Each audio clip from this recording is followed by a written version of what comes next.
Yeah, I wanted to make a part two video, get more in depth to what's happening here. Uh, I said it's a construction site. It was in the heat of the moment. It was a 49-second video. I made a lot of profanity in that video. I could express myself more better without using a lot of profanity. Make things a little more coherent for people to understand what's happening and going on. Yeah, this is where we are. You familiar with the area here on the southeast side of Chicago? You got Jeffrey, where the White Castle's at, and next couple of lights going back east, you got Stony Island, and you got that Flexol plant on the corner. Now, what they're going to do, they're going to build an extension of this Flexol plant. They said it's going to be a one-level building with 2 docks and a bigger parking lot that's going to be connected to this building, to the Flexol plant. So a lot of things I needed to clear up. Information that I got about this project. Yeah, I was a little upset because of the whole politics of how they got all this stuff set up, how to get on these construction jobs, especially jobs in your so-called ward and community. The politicians who agreed to that methodology, I think, did a disservice to union card holders. Because if you're a union card holder as a laborer or any craft or trade, you should be able to work. If you qualify, you should be able to work on any job site, anywhere in the city. But to my understanding, this is a privately funded. What I've been told, this is a privately funded job site. It's not using any TIF money or any money from the city or state or federal government to fund this project. So it's basically the owner of Flexol. It's coming out of his pocket. So he doesn't have to comply to like hiring somebody out of the community. He is using union contractors, and that was another issue. I was able to get the BA out of my local on it. He was telling me that these contractors, between the GC and the subcontractor, they're not signatory to laborers, meaning that they don't have to hire laborers to work for them. For instance, it's a company called Ujamaa. They're a GC owned by, I believe the guy's African or Nigeria or something, Jimmy. Yeah, but anyhow, what they do, they're a contractor and they only signatory to the carpenters union, meaning that they could just hire. That's why you never see laborers working for them. They decertified being signatory to laborers. So that's why you see mostly carpenters working for Ujamaa. So it's not against the law for contractors to do that. But guys, before I found out about all this, once I really investigated the contractors on this job site, but I'm just walking back and forth so people can see the whole extent and how big this site is. Maybe about 2 football fields. I talked to the Teamster guy, the BA, when I came here yesterday. He said they got about 3,000 loads that they're going to be hauling out of here So, all this dirt to haul out. They got 20 trucks a day. So I'm thinking maybe this possibly just for this to haul out this dirt alone, probably about a month and a couple of weeks maybe. Just for this aspect of the job before they come, then they got to dig some more and do the rebuild for the new construction.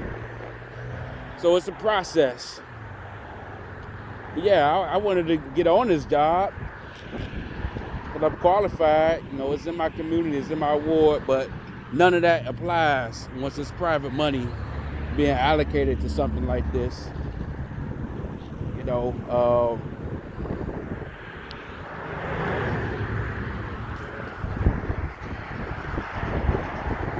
It's the problem, with these construction sites that I've been noticing going on. It's nothing new. It's something that's been going on at least for the last 10 years.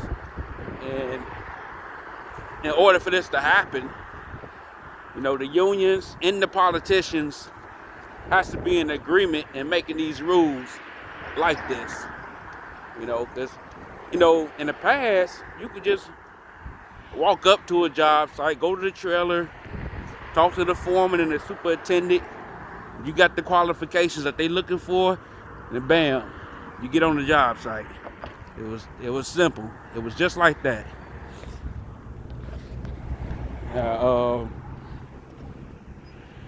So within the last 10 years, I don't know what changed that process, and somebody got big brain to come up with another solution to zone everything off and make it like you gotta live in certain wards and zip codes, to get on some of these job sites.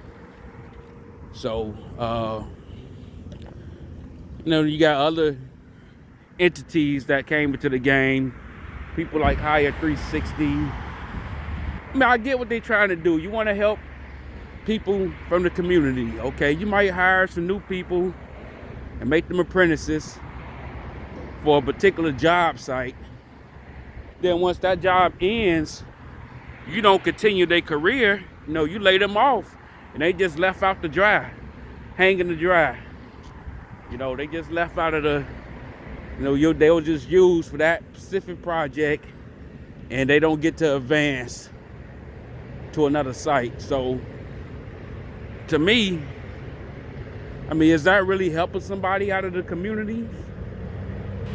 Is that, because while you doing that, you marginalize other union members, other car holders who are qualified, and preventing them from getting on the job site because, so it's either one or the other. You helping somebody, but marginalizing other people. And the way I see that set up, that the rules is only applying to a certain demographic of people. I'm not trying to make it a racial thing, but it seems the rules only applies when it comes to black people. I'm just flat out say it. That's what it is. The truth is the truth. And I don't see any Latinos or Caucasians that live in my community and they on these job sites. Why is that? How they get to make it on the job site and they don't live in the community in the ward? So that was the reason why I missed out on the Obama project. Because my zip code, this is the 8th ward, first of all. 8th ward, zip code 60617. Michelle Harris is the alderman. Now, this is not an attack against any alder person of any ward. That's not the point of me making this video. I'm not going to, attack different aldermen because it's bigger than one person. It's not one person that's allowing this to happen. It's a certain political group and party and class of people that's in agreement with making it like this. So getting back, you know, there was another project going on at the Bally's Casino being built, like up north on Chicago Avenue and Halsted. And, you know, it was the same type of deal. They were saying, no, they actually said, okay, my zip code qualify, okay. And then they said, well, it's showing that your zip code, hold on, let me make this ambulance go by.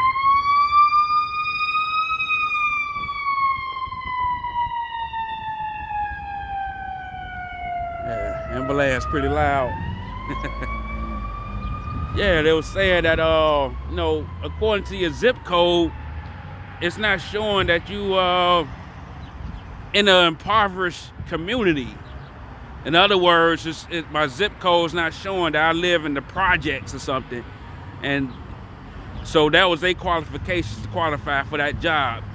You know, it's just so many different loopholes, you know what I'm saying? So now you tell me I got a qualifying zip code, but now I'm not qualified because it's not the projects or it's not impoverished. So it's like, I mean, how many roadblocks are you gonna put up for somebody to get on a damn job site? You know, this is how they got it set up. You know, this is how they got it set up in the city of Chicago.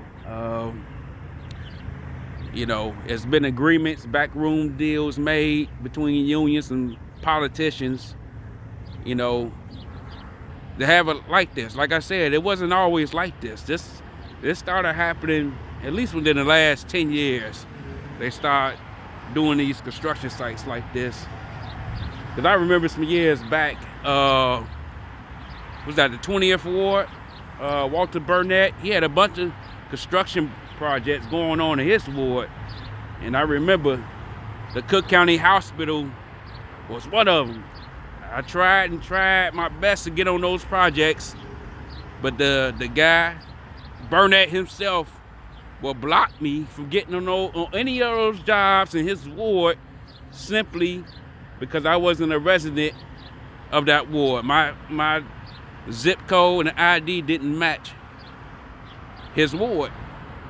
You know, so my thing is, if you're going to implement some rules like that, I mean, implement it for everybody. You know, don't just do it to one demographic of people, because now you making us feel like we singled out from these job sites. That's how I feel. I feel like we are singled out from getting on certain projects and jobs because we don't live in a certain ward. But the same rules don't apply to our other union members, the contractors. You know, even the companies themselves is coming from across town somewhere or across state line, you know, and they bringing their workers with them. I mean, the rules don't apply to them though, you know. So that's a political problem I see that's going on here in the city. So I just wanted to touch on that. You know, you got the machines, the operators. They out of the western suburbs, Lockport. What's the name? I think they Chief Construction or something like that. Yeah, and this GC right here is Triumph. They out of Schaumburg. But neither one of those contractors, a sub nor the general, like I said earlier, signatory to laborers. So they now obligated to hire labor. You know, usually on a job like this, typically, you know, it'd be some type of flagger, somebody that's to sign the trucks in and out, somebody out here for traffic control, especially on a busy street like this on 95th Street. You know, the trucks just freely coming in and out, blocking traffic. You know, if you got 20 trucks, you know, but apparently, you know, if it's a private job, they don't have to apply by those rules. It's like, you know, The operator guy sitting in his truck feel like he can do. I mean, he can sign the tickets. The trucks coming in and out, but there's no concern for traffic, for the safety of people walking back and forth, cars coming out, and traffic getting backed up. There's no concern for that, you know. Hey, it is what it is, you know. And I look at it try to look at things from every angle, you know what I'm saying? You know, maybe it's too easy of a job for a laborer, you know. You're not going to pay a guy $50 an hour for traffic control. Maybe an apprentice, you know, maybe, you know, you can pay him half that, $25 an hour, you know. But, I mean, they Xing out of laborers, period, from this aspect of the job. Now, when they start the new construction part, there will be laborers, because they got to do trench digging. They got to map everything out with the caissons, to put in the foundations and footings for whatever they building. Like I said, it's only going to be a one-level building with 2 docks, and the rest is just going to be a big parking lot. So, I mean, that's what I was told. I mean, this is a pretty big space, you know. It looks like it could be more than you know, it could be a couple of buildings being built on here, but who knows, you know. But anyhow, I just wanted to do another part 2 to elaborate more on my video from yesterday. It was just a 50-second sound bite of me sounding off, maybe a little over emotional. Before I had a chance to really sit back and sleep on it, you know, and come back out here. Yeah, it's no work today, it's the weekend, but I chose to come out here today because I'll be busy next week. I'll be in class, updating my 30-hour OSHA card. Yeah, I already have an OSHA card, but it's like 8 years old since 2017. So some of these contractors and employers want you to have an updated OSHA card at least within the last 5 years. So I figure, hell, I'm not working, I got time, I'll go ahead and take the class, get everything updated. So I just wanted to share a little light of what's going on. Everything is politically driven, you know. Everything is political. Everything, especially locally, you know. The more I realize that, and we all know what's going on with a certain party of people. You know, a lot of stuff is being exposed, and a lot of things is coming to light to what's been happening. You know, and it's only crazy. People are only upset because it's something that's never ever been done in U.S. history, ever in the existence of the United States. You know what the Trump administration is set out to accomplish. So yeah, I'm not mad at Trump. I'm not mad at Elon. You know, exposure is good. Revelation is good. You know, certain things need to be exposed and brought to the surface. So, you know, that's why I wanted to shed a little light of what's going on with this construction thing in Chicago. It's another job. It's supposed to be starting up on the lakefront, like 79th to like 89th or something like that. But they're supposed to be building a quantum computer campus. And it's the same thing, you know. It belongs to the 7th. It's split between the 7th and 10th wards.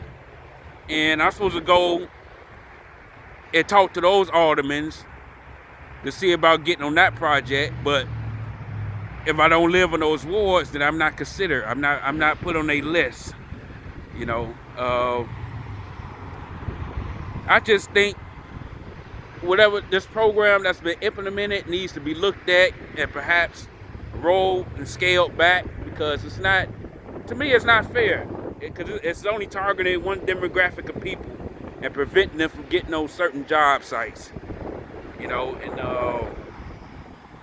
the unions have signed deals, you know, with it, you know, because apparently they was in agreement with who would be affected by this.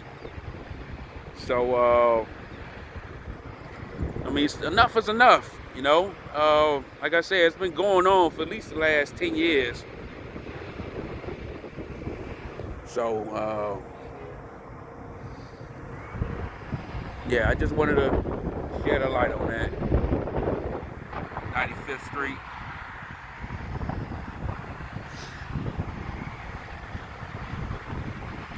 Weather getting better. It sure as hell feel better than it did 3 days ago. So,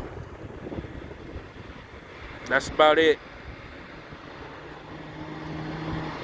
Everybody be safe.